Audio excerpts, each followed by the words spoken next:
This is going to be the Grade 1 Woody Stevens Stakes, $500,000 purse. This is for 3-year-olds and up. We are going 7 furlongs on the dirt. Raider Jim, your thoughts on the Grade 1 Woody Stevens Stakes?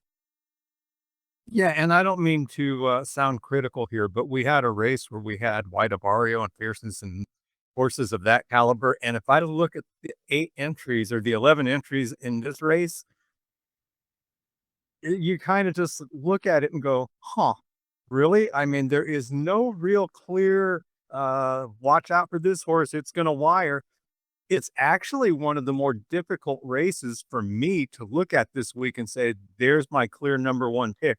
However, I'm going to go out on the limb here, and I do have a number one pick, and it's going to be the 5-horse Citizen Bull, probably letting a little bit of my personal, likes of jockeys and trainers and things like that. But Mike Smith is riding Citizen Bull. Now, Citizen Bull last year was one heck of a horse. Back in November, was here at Del Mar, won the FanDuel Breeder Classic. This horse can run. However, since January of this year, Citizen Bull's been a little bit off, but what I read about it in Horse Racing Nation or one of those, back on track, no pun intended. But the last time out, look at it, came in 15th. And I remember watching that race going, no, can't be. I watched it, and it was kind of like as the tail was flying in the wind, I was watching my money fly out of the tail, and it was one of those races. But I think they will put it together and have a good race on Saturday. 4-horse was getting a lot of attention from people, Patch Adams, but quite honestly, I've seen nothing but, it's stepping back a bit. It's not performing. It's not living up to the hype, if you will. So I'm not sure that I would even put Patch Adams on my ticket. But again, these 11 horses, it's hard to say you've got a clear winner. Chancer Mick Patrick, the 10-horse, 4-1, it's not a bad number. But at the same time, when I look at what Chancer Patrick has been doing, I don't see it coming out and winning this one. Colloquial is probably the one that I think could finish 1 and 2 with Citizen Bull.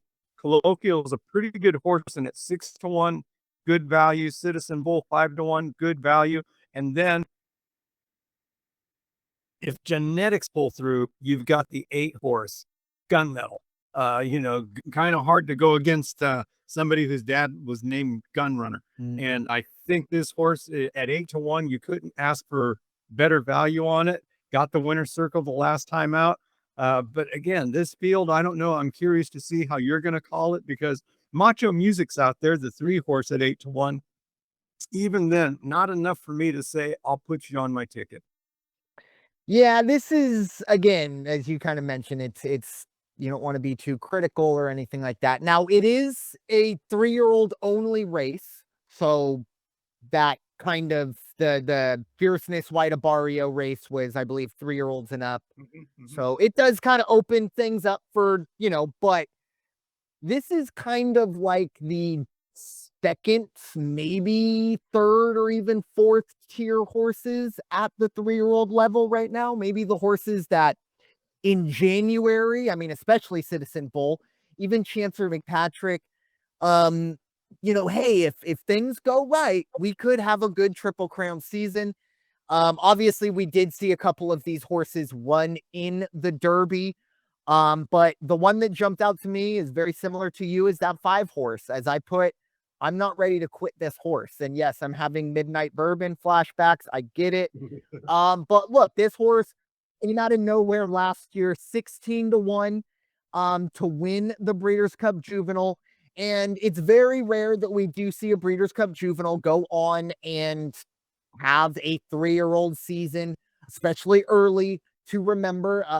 And you do look at the past performances of the past 5 races, that 59 definitely does stick out last time out. However, again, it was the Kentucky Derby. And if there's one race that I'm going to just give you a pass on, it is the Kentucky Derby. So many things. It's the biggest race for that horse more than likely in its life that it's ever going to have to deal with in terms of the people and the stimulation.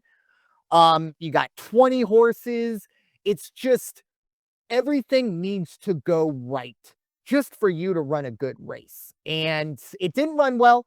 It didn't break well. And if you don't break well in the Derby, it's probably over. And at that point, the jockey's just going to kind of pull you back. And as you mentioned, Mike Smith aboard, Bob Baffert, Mike Smith. I mean, they are the Southern California, representation going to Saratoga for us all. So I really do like Citizen Bull. 5-1. I mean, why not? I think there's plenty of value there. I do like Patch Adams, and a big reason why is because of the distance. 7 furlongs. The last time this horse ran at 7 furlongs, it broke its maiden. Yeah, it was last November, but still 7 furlongs. Ran a career best 98. Brad Cox, Luis Saez. 5-1. I like those numbers. If it starts to drop, that's where maybe I'm getting out and going to find somewhere else to put my money. And that's where I think Chancer Mick Patrick. Look, this is the horse. I genuinely believe this horse is going to flip a switch. This horse cost pretty much $750,000 at the yearling sales. It was 2-1 in last year's Breeders' Cup Juvenile. It was pretty much unbeatable going into the Breeders' Cup Juvenile, and yeah, didn't run very well. But again, I think you can also look at it. That was the biggest race at the time for Chancer Mick Patrick in terms of the stimulation and all the people. And this year has not really gone to plan either. It's been a slow improvement. I don't think it's been as quick as they want. I think this is when it happens. And it's a lot because what you kind of talked about, and I kind of talked about when starting to talk about this race. This isn't the best of the best at the 3-year-old level. I think Chancer Mick Patrick, just on everything I've seen, I think it's the best here. But I've said that so many times about this horse, and it hasn't gotten into the winner's circle. My kind of upset pick here is the 9 horse, Naoko. Good value here. Ran okay in the Derby, but look, at 43-1 and it finished 13th. Hey, that's kind of a win in this view here. And I think this is a perfect kind of spot for this horse to be in. I don't think it's good enough to get into the winner's circle. I think 10-1, it's going to probably balloon a little bit. Saffie Joseph will have this horse ready to roll. You got Jose Ortiz aboard. I don't know. Again, 10-1, maybe we get that closer to 14 or even 16-1. I like the value of Naoko there. And again, it's a lot of horses that I wouldn't be surprised if they get into the winner's circle. But they've just, which we got to be honest, all of these horses have underperformed in their 3-year-old seasons.